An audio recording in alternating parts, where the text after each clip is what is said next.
And now podcasting from the great state of Alaska, this is the Upper One Podcast with your hosts, Scott, Eric, and Tim. Welcome back, Tim. Eric, how you guys doing? Pretty good. Pretty good. Still healthy. Still healthy, good. Yep, everybody's healthy. Well, I just want to start this episode off. You guys kind of know we got some stickers. We got our bumper stickers. And Eric wasn't there, but I told Tim, I showed him the picture. We've got business cards too for the podcast. Tell him what you said, Tim, when you saw the picture. It's got my name on it. It's got our names on it. Yeah. It was just funny. I wish I could have had that on video or recorded. But anyways, We're looking professional anyways.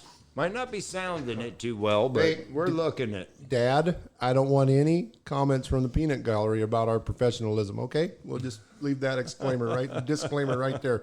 So no comments, Dad. Let's start this off. I want to send a shout out to a few people, a couple guys at MassX, a couple of my buddies, Donnie and Frank Finn. They started listening. And also, really don't think I've told you guys this, Eric, I mentioned it, but I was doing some of the analytics on the Anchor webpage that shows, it shows us how many people have listened and what the age groups and stuff. We got somebody listening to us in Ireland. Oh, okay. The one from Ireland. Great guy. Great guy. If it's who I think it is. Noel, I love you, brother. Thanks for listening, Noel. But I got to tell you, after that going away party that we had at the P Bar down there in Sitka, I did not make it to work the next day. Of all the 2.5 years you were in Sitka, that was the one day you missed? The 2 years that I was down there in Sitka working. No, Noel is a great guy. I met him when I was down there working in Sitka, and we used to shoot pool together and hang out at the P Bar, Pioneer Bar. And he was leaving to head back to Ireland. Yep. And so we had a going away party for him on a Sunday night. And everything was fine. I was just drinking beer, but then all of a sudden he was like, no, we got to shift this up. Next thing I know, there was some Jameson rolling, and I wasn't feeling real well Monday morning. But hey, I miss you, Noel, and if you are the one out there, man, I love you. And like I said, maybe one of these days I'll get a chance for the wife and family to make it that way to Ireland, and I still want to look you up. And I know you always told me if I make it that way to hook up with you, and you will give me the tour. And I still hope to do that. That's part of my plan for the future. Is I would love to visit Ireland. That's part of my ancestry. Well, and it just looks like a beautiful place. Yeah, and I'll tell you what, if the people over there are anything like Noel, I am dying to go over there. Great guy. Great guy. I'm sure that all the Irish men that are in, probably the Irish women too, that are in Ireland would love to drink you under the table, Eric. Hey, threaten me with a good time. Hey, but it's probably going to be a little bit different over there. Yeah. I have to tell you that years ago I had a boss, and he loved to go to England. And he went a couple of times. It was always for the Queen's birthday. And he said... Oh, wait. Did he just go over there on the day it was her birthday, or did he go over there because he got to partake in... He went over there... Physically... And the time that he was there, the Queen's birthday would always fall in. Okay, so he was over there on the day. It wasn't like he was at Buckingham Palace. No, he wasn't. During her... Okay. He was just touring England. Yeah. And the British Isles. And he said he went to lots of pubs. And he says, boy, they really like their beer. He says the problem is that they drink at room temperature. The good thing is that the rooms are 45 degrees, so the beer was always cold. I have to tell you, and Eric doesn't like it because he always complains, and I think I've said it before on the podcast, is he wants an ice cold beer, but there are some beers like vanilla porter out at Odd Man. You want to warm that up because it tastes better when it's warmer. But anyway, Well, so and I understand that. I've seen Eric I've drink had a warm few- beer because he I've buys had a few beers. he buys that- the beer and he just sets it on the tailgate of the truck. by the And time he comes back by to the it, time it's he already- gets to the last one, it's whatever the temperature is outside. But it's perfect by then. By the time you get through the rest of them, Yeah, but by the It time doesn't you get matter. to that last one, you really don't know anyway. You're just drinking to drink. So all I got is some piss warm Django. Anyway, I want to add on to the story of your friend going to England during the Queen's, being there during the Queen's birthday. Well, Eric and I have a friend. I don't know if you've met her, Tim. Her name is Angel. She lives in Colorado. She was in the Navy, and I don't remember the story why she was there, but she was actually at dinner with the Queen and the Windsor family. She was sitting next to Harry. Harry's the redhead, the one that just moved to, I guess, Canada. well, he moved into Canada. Now he lives in L.A. But Harry, and I'm not speaking for him because of all the pictures that I've seen. You don't ever see him laughing and joking until he's with his wife now. And then now you see pictures of him smiling. But Angel's story was that you could never get him to laugh or smile or nothing. And I'm not going to repeat her joke because I probably wouldn't tell it word for word on here, and it'd probably be a little dirty. But she told a joke to him, and it cracked him up. And the Queen asked her what she told him, and she respectfully said, "I declined to tell you because it's inappropriate." And she told the Queen that. So that's maybe sometime we can get Angel on the phone to tell the story There you go. explicitly. yes. Because it is an explicit story, but I thought that was pretty cool. And then to top that off, too, my wife Shanna and her son-in-law, Mr. B, they were somewhere. I can't remember if it was in New York or what, but they were in one of the casinos down there, and they ran into Harry, and they ran up to him, and security tried to push him away, and he was polite, and let them talk to him, and so yeah, it was that's my Harry story. But anyways, moving on. Tim had something he wanted to talk about. yeah, I don't really know how to lead into this, Okay, let me do But- this. but it's got to do with doctors. If you're practicing medicine in this country and you're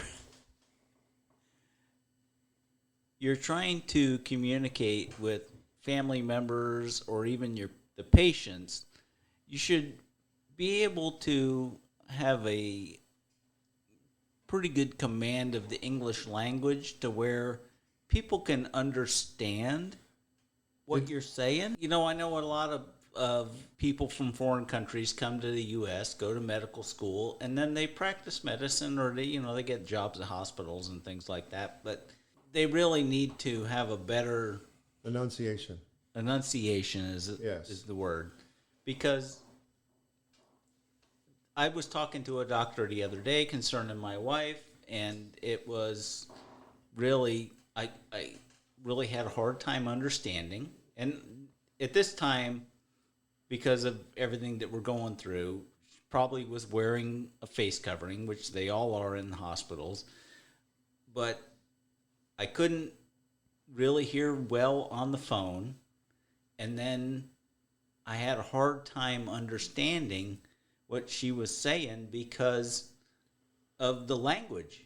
Yeah. The language barrier. So- It's like English You know, was and- not her and- first language. And we're not Yeah. knocking the To doctors be by clear, any means. we're not discriminating. We're not being racist. None of that. It's just because, especially up here in Alaska, we have over 50 different ethnic groups that live here, and I would say of those ethnic groups, And they're all doing a great job. Yes, but the percentages. it's tough with a little bit of a language barrier, Yeah, especially when that's you're trying to where we're getting at. We're just talking about the language understand barrier. somebody when they're talking about someone you love, Yep. and you're trying, or if it's you, and when you're trying to understand what's going on with you, sometimes that can be a little And frustrating. because of the virus, I'm not allowed to go and see her in the hospital. Maybe I would have had a better time understanding if I was there in person, but it was on the phone, and it was a really bad connection. and I'm pretty sure it was a landline calling my cell phone, but it was bad. Plus the language, or not the language, but The language barrier. the language barrier. Yeah. And I caught parts of it, so I kind of understood, but I had to actually make a call today to kind of verify what was going on with somebody else, because I just didn't know everything that was going on. Yeah. Well, like I said, out of the, I don't know if it's 53, 58, whatever different ethnic groups, what are the percentages of those people that were not born in this country that actually live here, and we still have a hard time. It's like that when you call customer service to just about any, Yeah, and I have trouble with some of the guys at work, that we're not being discriminatory or any of that towards them. We don't mean anything ill. It's just we're having trouble with that language barrier. We're trying to understand. And especially in Tim's situation where it's something as serious as that, it's pertinent that he needs to understand. And people have a problem with me sometimes when I bust out in my southern lang. Actually, I want to say that I'm kind of proud of the fact that we live in an area that is so diverse. Yes. And based on what's going on in the rest of the country, I think that here in Anchorage, we're doing a pretty doggone good job of all getting along, because we have a very diverse culture. There's people from everywhere living here in Anchorage, and everybody seems to get along without much trouble. I mean, we've had a couple of minor protests, marches, and things like that. But they were peaceful. They were peaceful. They were There peaceful was protests up here. no violence involved in any of it. Yeah. Yeah, that's something that we've luckily avoided.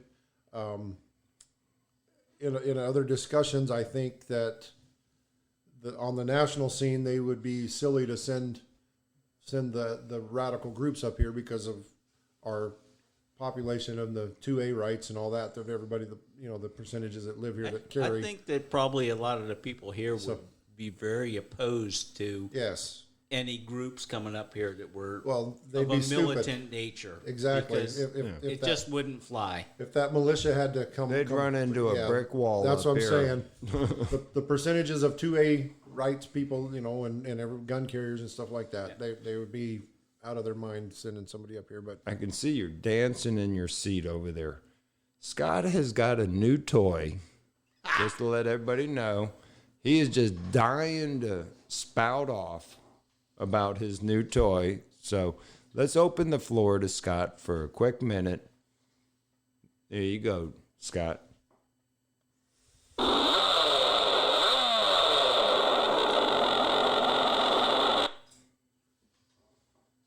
Oh, as everybody heard, that's my Dale call. Scott's got his Dale call. Finally got my Dale call. Oh, my Lord. Even though he's retired now, That's all right. We still a Dale call. but he's got his Dale call. He thinks it's going to call the moose in for him or something, maybe. So yeah, getting back to my project. Thank you. We may or may not have talked about it. My garage is full. I mean, if I piled it any higher, I'd probably be called a hoarder. That's how full my garage is. So, the wife and I refinanced, and we set aside a little budget. And I've got the carpenter buddy that's going to help me. We're going to build a shed. Oh, you got another friend? All right. I said buddy. Oh, damn.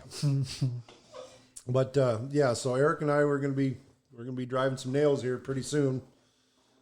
But that's the main thing is getting the garage cleaned out. But what I've been spending my time doing and it's been a SOB for a guy like me having to get down and dig holes. But I've been digging post holes, and I tell you what, I probably lost 20 pounds in sweat just digging 2.5 holes. You got the right dimensions that we laid out, Yes. right?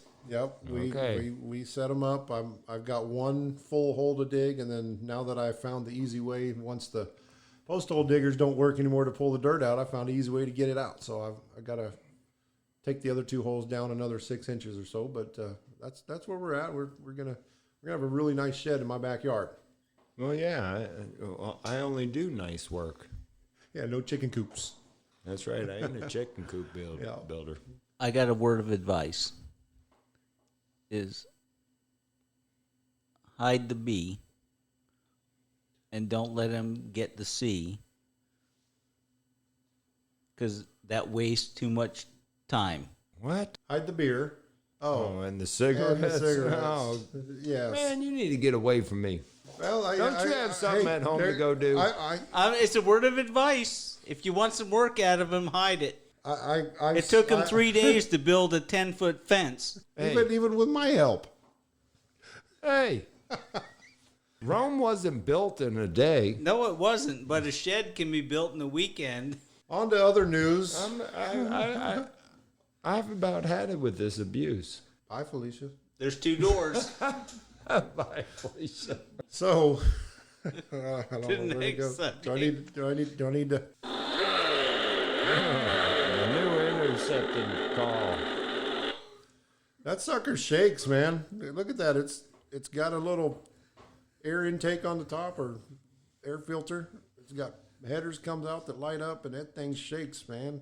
Oh my Lord. So I guess the last thing we have here, other than giving a shout out to those guys, don't forget to look us up on social media and send us in emails. I know all the way over there in Ireland. I don't know if that'll get here right away, but Hey, send us an email. Noel, if that's you, I'm going to have us post a picture to our Facebook page, and it's a picture of you, me, and Trina that night. We were probably out of our minds, drunk, on that Jameson. But yeah, we'll we have a Facebook page, so if you guys appreciate you listening. You got any other questions? I don't know how much they've been to Alaska before, but ask us questions. We'll be glad to throw you into the next episode or something and give you some insight. Yeah, and anybody that has, if you have a subject that you like us to discuss, throw it out there. Yep. Well, that was with Frank. Because Tim's always got so many words of wisdom. Well, of course I do. And like I told Scott earlier, hide the B. And the sea. And Yeah. So don't be hiding my. You start hiding my beer and cigarettes. I'm taking my hammer and I'm going home.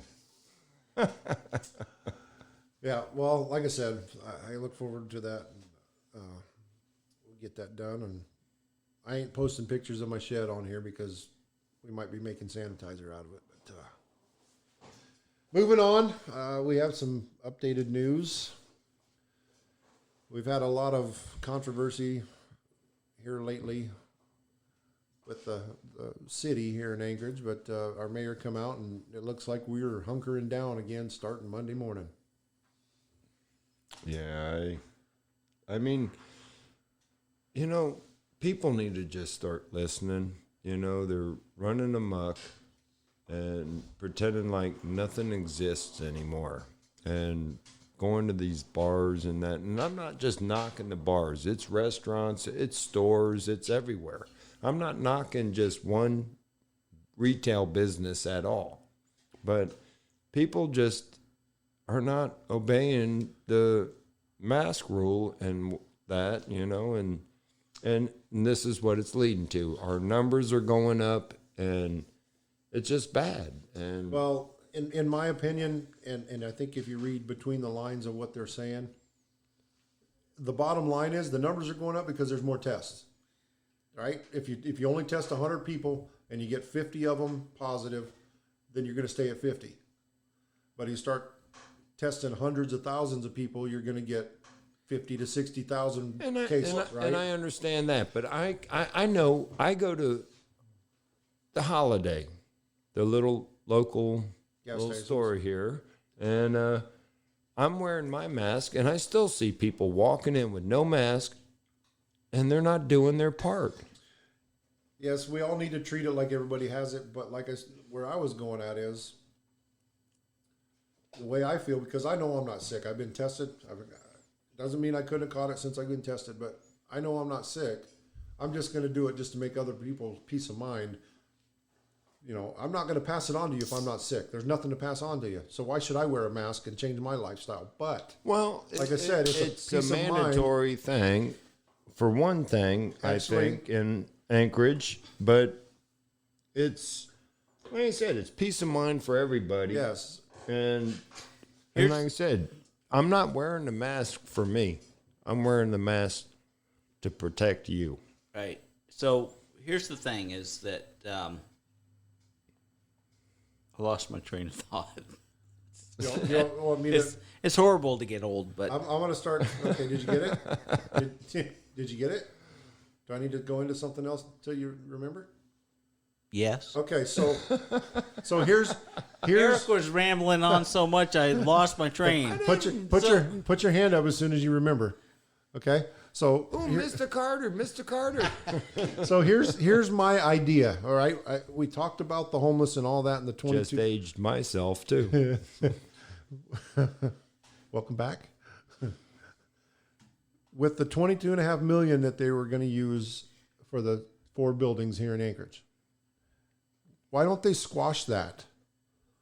Why don't they squash that? Why don't they pay for however many? I mean, if it's $3 a test, if it's $12 a test, they've got $22.5 million for 400,000 people in this city. Why don't they just hand them out to everybody in the city, have them get tested, and once you get a positive test, you're mandatory stay home. Well, because these people aren't doing it. Right. He's got his hand raised. I remember Okay. what I was going to say. It's so, you said we're having more tests, but why are people getting tested? Because They're scared. they're scared and they're feeling like they have the symptoms. That's why they're going and getting tested. Now, maybe because they're getting tested, because a lot of people get it, they may have it, and they just don't get all the symptoms, Exactly. right? So they don't go do anything. But there's people that are worried enough that they're going and saying, I need to get tested. Well, what they're finding is that there's more people that are getting it because they have minor symptoms, Yep. and And I But- think a lot of that comes back to the tracing. They're not able Yeah. to accurately trace how this is being spread around. Oh, you were at this bar? Okay, well, how long were you at that bar? Oh, you went to this grocery store? Well, did you stop and talk to anybody for more than 15 minutes? Well, you've got to, but that's where my point was going is they can accurately test it and trace it. If they spend that money, because it's supposed to be it's the CARES Act, it's supposed to be for coronavirus relief, right? Spend that money and just get everybody tested. And then you've got the accurate trace of person's name and address and phone number, or where they live, and if they're positive or not. Well, they were just talking about how the group that is tracing all this, they're getting overwhelmed. They can't keep up with all the new cases. they can hire more people with that money. But Well, that's where this shutdown comes in. And another opinion to me is now that you're shutting everything down, for one, you're going to keep them out of that assembly chamber so they can't come and testify. Right. And two, all the smaller businesses that have 20 employees or less, how many of them are in the city that are going to go out of business, like the Frontier? And then fortunately, Mama O's opened back up, but how many of them smaller businesses are going to go out? They're going to go out of business, and 20 people each business or less are going to lose their jobs. Yeah. Those are the people that need that money, not Yeah. the buildings. Yeah. exactly, So I agree. You but know, they- But I just think that this younger group. I mean, a lot of them are in that 20 to 40 range. They opened things back up. They opened up the bars, and I understand you like your nightlife and that. And trust me, I get it. I was there, done it. Yep. But right now, we need to put that in check a little bit because, unfortunately, I know a lot of people are complaining because they keep just pointing out the bars. Well, that's where the majority of it is happening. It doesn't mean that that's the only place. No. But it's the majority is happening at bars because these younger, middle-aged people are going and they're just getting carefree. Well, like I said, I didn't think 20 to 40 was middle aged, but Well, No, all right, really, all right, it's- younger age. I understand they're tired of sitting at home. They want to get out. They want to mingle with their friends. The problem is that you're mingling with a friend that has other friends, and those friends have other friends. And, you know, it's just like anything else. It spreads like wildfire. You know, a spark here, a spark there. Next thing you know, the whole forest is on fire. Yep. And the thing is that when you go to the store, I went to the store tonight. I'm there 15 minutes. It's not an inconvenience to put a mask on for 15 minutes. Yeah. Think about the people that are working there I have to work that all are day. doing an 8-hour shift or whatever, and they have to put that thing on and cover their face all day. That would be my wife. Right. She has to have it on before she can even enter the store, even though there's nobody else there. That's their company requirement. But there's potential. I'm not saying her. There's potential legal ramifications from that. Right. So, you know, Because- there's In a business like that, or other businesses where they are not going to allow you to take that mask off unless you're in a specific area of the store or restaurant or whatever. I mean, granted, restaurants now for us they're no more dine-in, but you know, there's a whole lot of mess that's coming from this. And like I said, I'm not the smartest guy. I'm like the Lithia GM guy that went in and testified. He said, I commend you guys for trying, but you're doing it the wrong way.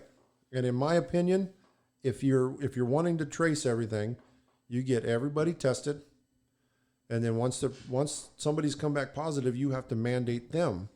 You know, and now granted, they need to stay home because that's part of that whole quarantine thing, right? That We're was trying to do that with 600,000 people. I understand that, That's but there's got to be a way. And I mean, I forgot where it was, Norway or somewhere over in Europe. They didn't hunker down at all, and their cases are dropping.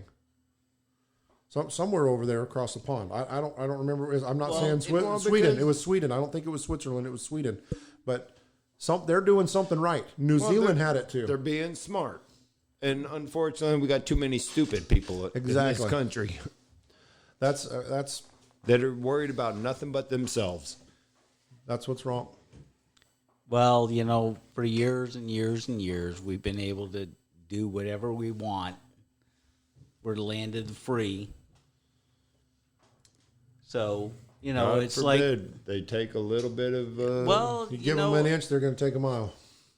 you think about it, how we didn't even think about twice about going out to a concert and standing next to somebody that you didn't know for 3 hours, or going to a ball game and sitting next to somebody you didn't know for 3 hours. And it's just the way that we've lived for many years. And now all of a sudden they're saying you can't do that. And Well, we're just not used to it. And now it comes to a point where a lot of people are getting sick. I mean, still, if you think about it, the mortality rate from this thing is pretty low compared to what. I mean, we have a lot. we're not even there's at a lot of- 0.5%. We're not even at Right. half a percent. There's a lot of people who have caught the virus, but the percentage of people that have died, and I'm not making light of that or anything like, but it's like 0.5.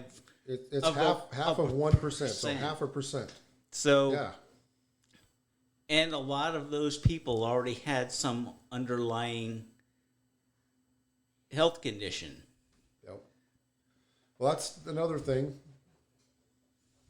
We were talking about the doctors a while ago. There was a video I saw the other day that this wonderful lady, not gonna say the race of her skin or none of that, nothing, but she was one of those language barriers, but she was out there saying, I'm doing this and I'm doing that, and there's a cure and there's this and that. So if there's a cure, they need to come up off it. They need to start handing it out. Well, Well, I know so- that from what I've read, there's It's like every chemical lab that Ken is working on. I mean, Johnson & Johnson that makes cleaning products Yep. has come up with something that they're testing that they're having success with. They're getting ready to go into testing on, human subjects and things like that. But then they have to go through the process of getting it approved by the FDA, but they're not the only one. There's other places that have come up with things. So I feel like pretty soon they're going to come up with something that's approved. They're going to start Mass producing. mass hopefully. producing it, and I only hope that we can get back to some normalcy. I know that maybe it opened eyes to how lax we've become in the things that we do. Moving forward, hopefully people think about things a little more. Well, and same with the way it came over here. We've been dependent on other things outside of our control and outside of our country. We've been dependent on it, and now a lot of that's changing. So hopefully, with this new normalcy, that we stop depending on that, so that way it doesn't come back into the country or something else comes in. Yeah. And, one other thing I just would like to say is that the sports are back. yes, They're playing basketball. baseball. They're playing hockey. They're playing baseball. Miami is obviously not a good place to play baseball because the players down there don't know how to social distance. And but the Lightning won an exhibition game the other night, 5-0. My two teams won their exhibition games too. And I think the Rays have been winning games. We've been doing well. So, it's good. It's bad. Hopefully we can Can't get have back to fans something. in the stands, but at least we're getting baseball and, like I said, hockey is back, and it's great I don't to know. see. Right I now, saw, three of the some four are. highlights of basketball, and it looked like they had like a screen with some animated fans that were waving their hands. Well, they speaking of that, That they was a baseball no, game. they did. It was the Phillies baseball game because the Phillies little goober, the green guy, he was running through the stands and there were just big faces like a big, the big signs. Well, I saw a highlight from the Lakers and the Clippers, and LeBron James made a shot and it bounced off the backboard, and he got the rebound and put it in. And then the animated fans in the stands all raised their hands and yelled. So like they're not playing in a big arena; they're playing in it looks like a high school gym. It's probably their practice facility. Yeah. But yeah, that's the stuff we need until we can get it. But But like I said, it gives us some happiness as sports fans, anyways. I mean, if you're not into sports, then I'm sorry. Hopefully, something will come up. Maybe I remember Martha playing Stewart or- Sandlot baseball. There was nobody watching. We still had fun playing. Yep. And I hope that those guys that are playing out there remember that it's not all about the fans. It's about having fun playing the game while they're making millions of dollars while they're doing it. But Yeah. With that being said, I think it's time for a change here. I need a fill up. Uh-oh. And the next time we see you, hopefully I have some shrimping stories because I've been working on the shrimp pot puller. Finally got that one figured out. I think I got her dialed in, so it's time to go drop some pots. I think we got some stuff planned that we're gonna hopefully go try to catch a big one. And we've got some stories the next time we come. That being said, Eric and Tim, I'm Scott. South Central, hunkering down. We got Foothills. This is the Upper One Podcast. See you next time.